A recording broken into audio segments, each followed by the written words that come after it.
Workout করার কি প্রয়োজনীয়তা? বিভিন্ন ধরনের রোগ আজকালকার যুগে দেখা দিচ্ছে। সপ্তাহে কতদিন সে এক্সারসাইজ করলে? কনসিস্টেন্টলি রেগুলার বেসিসে ট্রেনিংটা করছে কিনা। হ্যালো বন্ধুরা, মাই নেম ইজ সুমন। আমরা আজকে একটা নতুন পডকাস্ট সিরিজ শুরু করতে চলেছি health and fitness related. So আমাদের সাথে আছেন ডক্টর স্নেহাশিস পাল। নমস্কার, আমি ডক্টর স্নেহাশিস পাল। আমি একজন জেনারেল প্র্যাকটিশনার এবং বিগত 8 বছরেরও বেশি আমি এই স্বাস্থ্য এবং শিক্ষার সঙ্গে যুক্ত আছি। এবং আজকে সুমনদার সাথে এখানে আপনাদের সাথে সকলের সাথে যুক্ত হয়ে খুবই ভালো লাগছে। সো এবার ডাক্তারবাবু আমাদেরকে বলবেন যে ওয়ার্কআউট করার কি প্রয়োজনীয়তা, আমরা কেন ডেইলি লাইফে ওয়ার্কআউট করব। দেখো সুমনদা, আজকালকার দিনে এই আমাদের যে সেডেন্টারি লাইফস্টাইলটা রয়েছে, যেখানে আমাদের অলমোস্ট কারোরই কখনোই খুব বেশি যে একটা খাটনি করা হচ্ছে সেরকম কিন্তু না। সবাই আজকাল ম্যাক্সিমাম ডেস্ক জব করে বেড়াচ্ছে। তার ফলে কি হচ্ছে, আমাদের জীবনে এই একটা এক্সারসাইজ সেটা কিন্তু মানুষ খুবই কম সময় পাচ্ছে এবং তার জন্যেই মানুষের বিভিন্ন ধরনের রোগ আজকালকার যুগে দেখা দিচ্ছে। যেমন ধরো, আমাদের অস্টিওপোরোসিস থেকে শুরু করে বিভিন্ন লোকেদের যেই ওবেসিটি, সেটা কিন্তু আজকাল একটা গুরুতর রোগ। এবং তারই জন্যে আমার মনে হয় যে প্রতিটা মানুষেরই আজকালকার যুগে এক্সারসাইজ এবং ট্রেনিংটা করা খুবই প্রয়োজন। এবং তার জন্যে আমি সকলকেই বলতে চাই যে আপনারা আপনাদের প্রতিদিনের জীবনে কিছুটা সময় বার করে হলেও একটু এক্সারসাইজ এবং নিজের হেলথ আর ফিটনেসের দিকে নজর দেওয়া খুবই দরকার। তো ডাক্তারবাবু, আমাদের ডেইলি লাইফে যা মানুষের বিজি শিডিউল, তো সেই জন্য যে কতক্ষণ একটা মানুষ তার সারাদিনের সময়ে যে টাইম বের করে ওয়ার্কআউট করতে পারে, এবং দিনে সপ্তাহে কতদিন সে এক্সারসাইজ করলে ফিট মানুষ সময় পায় না, প্লাস এর জন্য stress, anxiety, bad sleep cycle, tiredness, so অনেক প্রবলেম, যার জন্য ফিটনেসের থেকে হেলথেরও প্রবলেম হয়। তো দেন আপনি একটু অবশ্যই। ডিসকাস করলে যদি বেটার হয়। দেখো, আজকালকার যুগে এই আমাদের সময়ের তো একটা অভাব সবারই রয়েছে এবং তার সাথে বিভিন্ন ধরনের হেলথ রিলেটেড ইস্যুসের জন্য সবারই কম বেশি জিমে বা নিজের পার্সোনাল ট্রেনিংটা অনেক সময় হয়ে ওঠে না। কিন্তু আমার মনে হয় নিজে কতটা ট্রেনিং করছে বা কতক্ষণ ট্রেনিং করছে তার থেকেও বেশি ইম্পর্টেন্ট হচ্ছে সে কনসিস্টেন্টলি রেগুলার বেসিসে ট্রেনিংটা করছে কিনা। কেউ যদি কম সময়ের জন্য হলেও সপ্তাহের 7 দিনই ট্রেনিংটা করে এবং নিজের ফিটনেসের দিকে লক্ষ্য রাখে, সেই ক্ষেত্রে কিন্তু প্রচুর বেনিফিট পাওয়া যায়।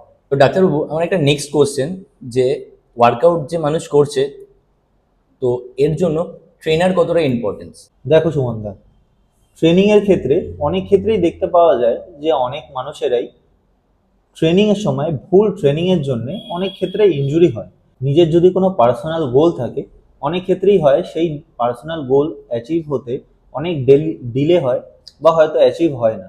এবং সেই ক্ষেত্রে আমার মনে হয় নিজের একটা পার্সোনাল ট্রেনার থাকলে এই নিজের পার্সোনাল গোলসগুলো বা ফিটনেস যেই গোলগুলো সেগুলো অ্যাচিভ করতে অনেক সুবিধা হয় এবং ইনজুরির চান্সেসটা অনেক কম হয়। তো আমার নেক্সট কোশ্চেন, যে আমাদের ডায়েট অ্যাজ এ ইন্ডিয়ান কীরকম হওয়া উচিত যাতে আমাদের ফিটনেসটা আরও বেটার মানুষে অ্যাচিভ করতে আরও সুবিধা হয় খাবারের ভেতরে, যেটা আমাদের ল্যাক অফ নিউট্রিশনের জন্য ওবিসিটির প্রবলেম। সো ব্যালেন্স খাবার নেই সেখানে ডায়েটে, তারা নিজেরা বুঝতে পারে না, বাইরের জাঙ্ক ফুড। সো তারা কীরকম একটা ডায়েট ফলো করবে যাতে তারা ফিটনেসটাকে ইজিলি মেনটেন করতে পারে ফর এ ডেইলি লাইফের জন্য সিম্পলি। তো আপনি যদি একটু ডিসকাস করেন তো আমাদের ভিউয়ার্সদের জন্য, সো বেটার। দেখো, আমাদের ইন্ডিয়ান ডায়েটে আমাদের মেইন সমস্যাটা হচ্ছে আমাদের ম্যাক্সিমাম ডায়েটটাই কনসিস্ট অফ আমাদের কার্বোহাইড্রেট, যেটা ধরো আমরা ভাত খাচ্ছি বা রুটি খাচ্ছি সেগুলোর মধ্যে থাকছে, অথবা ডাল সবজি যেগুলো সেগুলোর মধ্যেও থাকছে।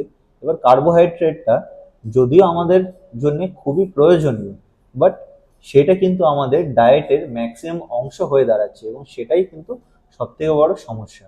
আমাদের ডায়েটের মধ্যে প্রোটিনের মাত্রা ম্যাক্সিমাম ক্ষেত্রেই খুবই কম থাকে এবং তাছাড়া অন্যান্য যেগুলো ভিটামিনস এবং মাইক্রোনিউট্রিয়েন্টস বা ধরো ফাইবার্স যেগুলো আমাদের খুবই প্রয়োজন, সেগুলো কিন্তু অনেক ক্ষেত্রেই কম নেয়। তাই আমার মনে হয় যদি আমাদের ইন্ডিয়ান ডায়েটের মধ্যে কার্বোহাইড্রেটের মাত্রাটা আমাদের আরও কমিয়ে প্রোটিনের মাত্রাটা এবং ফাইবার্স আর নিউট্রিয়েন্টসের জন্য আরও জিনিসপত্র যদি অ্যাড করা যায় সেই ক্ষেত্রে আমাদের কিন্তু ডায়েটটা পরিপূর্ণ হয় এবং সেইটা আমাদের হেলথ আর ফিটনেসকে অনেক বেটার রাখতে সাহায্য করবে। একদম। আমাদের ডায়েটে যে মানুষ ডায়েট ফলো করছে, তো তার মধ্যে আমাদের কি কি সোর্স, প্রোটিন অফ সোর্স তারা অ্যাড করতে পারে, যদি আপনি একটু ডিসকাস করেন আমাদের ভিউয়ার্সদের সাথে।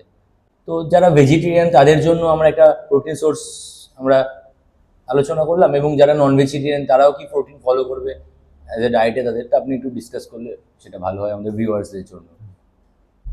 দেখো দাদা, নন ভেজিটেরিয়ান হিসাবে আমরা প্রোটিন সোর্স আমাদের কাছে অনেক কিছুই আছে, যেরকম ধরো eggs, fish, meat, lean meat, সেগুলো আমরা কনজিউম করতে পারি। ভেজিটেরিয়ানসদের ক্ষেত্রেও আমাদের প্রচুর সোর্স আছে, যেরকম ধরো পালসেস আছে, লেন্টিলস আছে, তাছাড়া আমাদের কাছে পনির আছে, টোফু আছে, এগুলো থেকে প্রচুর পরিমাণে কিন্তু আমরা প্রোটিন পেতে পারি। তাছাড়া ভিগানসদের ক্ষেত্রেও ভিগান প্রোটিন পাওয়া যায় আজকাল। তো সেইগুলোর থেকে আমার মনে হয় যে একজন মানুষ তার নিজের প্রোটিন ইনটেকটা কিন্তু কমপ্লিট করতে পারে।